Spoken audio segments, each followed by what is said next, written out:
Kisah Nabi Musa alaihi salam adalah kisah Nabi yang paling banyak diceritakan di dalam Al-Quran. Dan hari ini kita nak lihat satu episod kecil, satu conversation kecil yang berlaku antara Allah Subhanahu Wa Taala dan Nabi Musa. Ketika Allah Subhanahu Wa Taala perintahkan Nabi Musa dan saudaranya Harun alaihi salam. Harun alaihi salam menjadi nabi kerana Nabi Musa doa minta Harun jadi nabi dan menemani Nabi Musa untuk berdepan dengan satu misi yang cukup luar biasa. Ketika Allah Subhanahu Wa Taala menyebut dalam surah Taha, surah yang ke-20 ayat yang ke-42, Allah kata, "Idhhab anta wa akhuka bi ayati wala taniya fi dhikri." Pergilah engkau wahai Musa dan saudaramu iaitu Harun alaihi salam membawa ayat-ayatku, mukjizat-mukjizat kurniaanku ini, dan janganlah kamu berdua leka atau cuai daripada mengingatiku, zikri. Dan Allah SWT sambung dalam ayat yang ke-43, Allah kata, idhaba, kepada siapa nak kena pergi ni? Ila fir'auna innahu tagha. Pergilah kamu berdua kepada Fir'aun. Sesungguhnya dia telah tagha, melampaui batas dalam kekufurannya. Dan Allah SWT pesan kepada Nabi Musa dan kepada Nabi Harun AS. Ini yang kita cerita dulu, Allah Al-Halim kan, beberapa episod sebelum ini, bahawa Allah ni memberikan penangguhan, Allah bagi peluang. Allah kata kepada Nabi Musa dalam ayat yang ke-44, faqula lahu qawlan layyinan la'allahu yatadhakkaru aw yakhsha. Kemudian hendaklah kamu berkata kepadanya dengan kata-kata yang layyinan, lemah lembut, la'allahu yatadhakkaru aw yakhsha. Moga-moga dia beringat ataupun dia takut. Dan ketika itu yang takut sebenarnya Nabi Musa dan Nabi Harun AS. Kerana kalau kita baca kisah Nabi Musa dibesarkan oleh Fir'aun di dalam istananya. Tentunya yang membesarkan dengan kasih sayang itu adalah Asiyah, isteri kepada Fir'aun. Tetapi Nabi Musa ketika dia dah dewasa, dia telah melakukan satu kesilapan, ketelanjuran. Dia tumbuk satu orang tu mati. Dan Fir'aun keluarkan warrant tangkap ataupun shoot to kill, bunuh Nabi Musa AS. Dan sekarang ni selepas 10 tahun lebih dia merantau pergi ke Madian, bekerja, berkahwin, dah memiliki keluarga di sana. Sekarang Allah SWT perintahkan dia pergi balik, masuk semula ke dalam istana dan bertemu dengan Fir'aun dan mengajak dia kepada Allah Subhanahu Wa Taala. Tentu itu satu urusan yang besar yang menakutkan. Lalu Nabi Musa AS menyebut dalam ayat yang ke-45 surah Taha, surah yang sama tadi, qala rabbana innana nakhafu, wahai Tuhan kami ni takut, nakhafu an yafruta alaina aw ayyatgha, kalau dia akan menyeksa kami ataupun dia melampaui batas ke atas kami.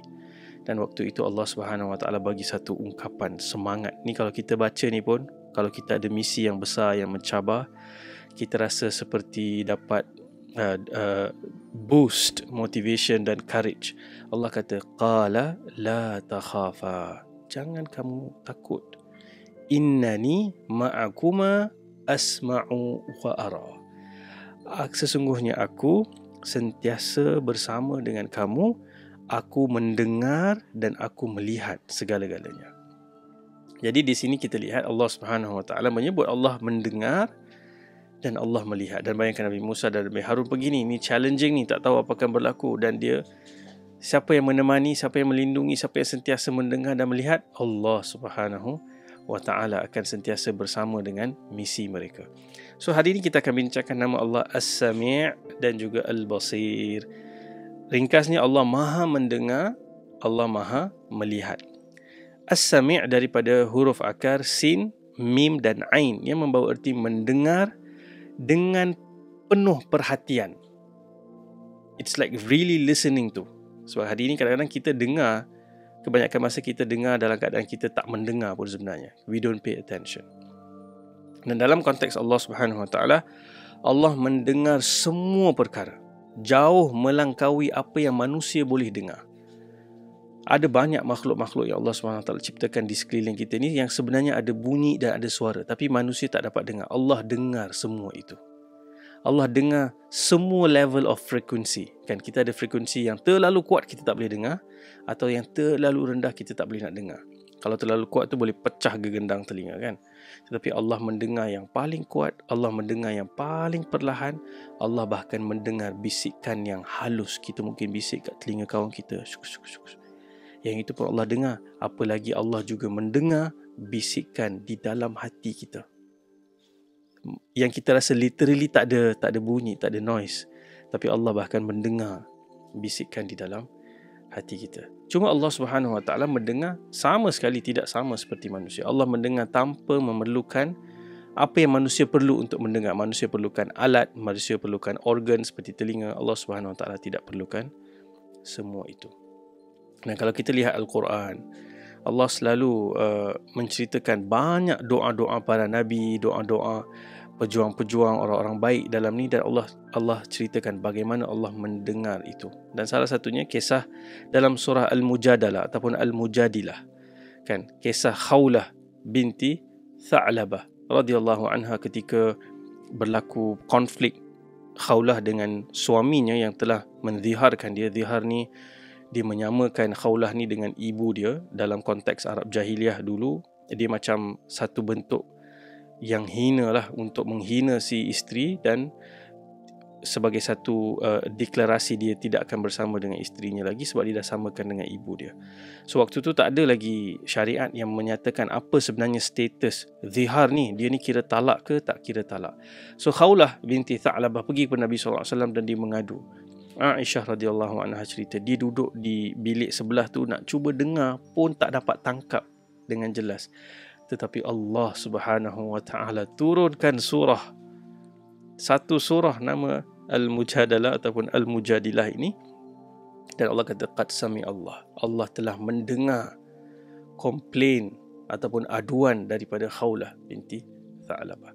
Dan dalam Quran Allah selalu pairkan, selain As-Sami' dengan Al-Basir, Allah juga selalu pairkan As-Sami'ul Alim, yang mana dia membawa erti Allah bukan hanya mendengar, tetapi Allah mendengar dan memahami dengan mendalam semua yang Allah Subhanahu Wa Taala dengar. Sebab kita ni kadang-kadang kita dengar, tapi kita dengar benda yang kadang-kadang kita tak faham. Dan ada waktu kita buat dengar, mungkin pasangan kita tengah cerita something, ataupun anak-anak kita tengah mengadu something, kita sambil tengok phone, sambil duk tengok benda lain, kita buat kita dengar, tapi sebenarnya kita tak dengar. Allah Subhanahu Wa Taala mendengar dengan penuh perhatian, dengan penuh lengkap, menangkap semua maksud yang Allah Subhanahu Wa Taala dengar.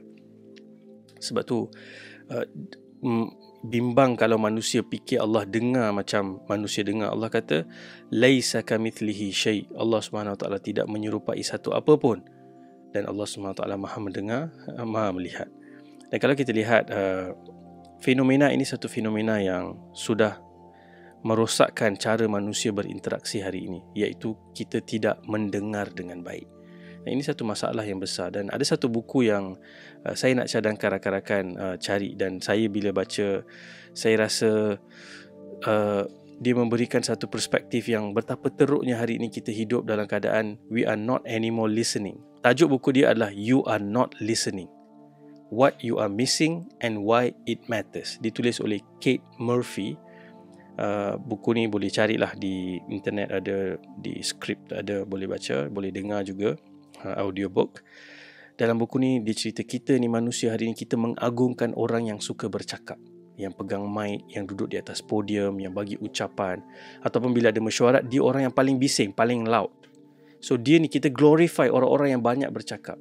Sedangkan kunci kepada kepimpinan yang baik, karakter yang baik, seorang ayah, seorang ibu yang baik, seorang anak yang baik adalah kepada skill dan ketajaman kita mendengar dengan baik tu.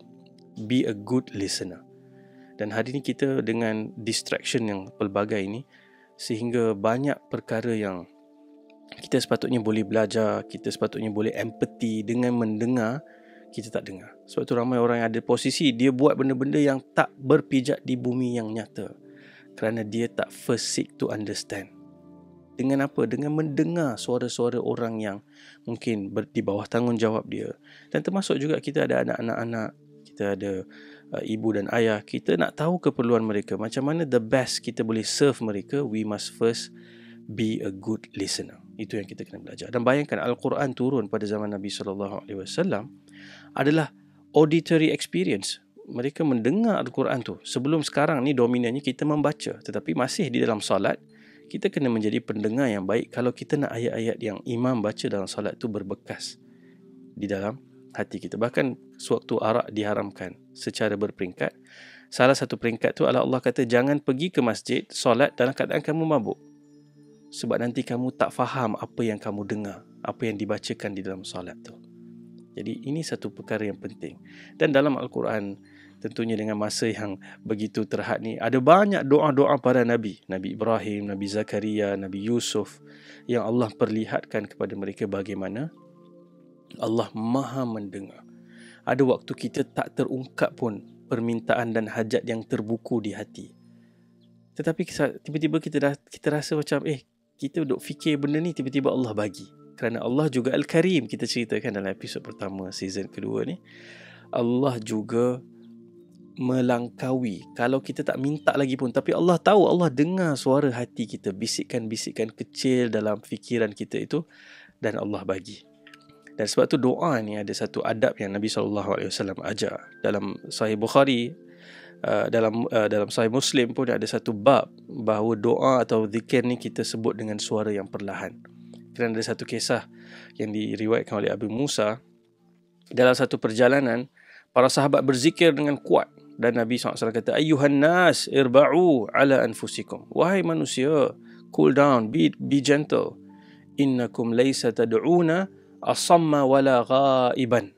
Kamu bukan meminta, bukan berzikir, bukan berdoa kepada Tuhan yang tidak mendengar ataupun tidak present.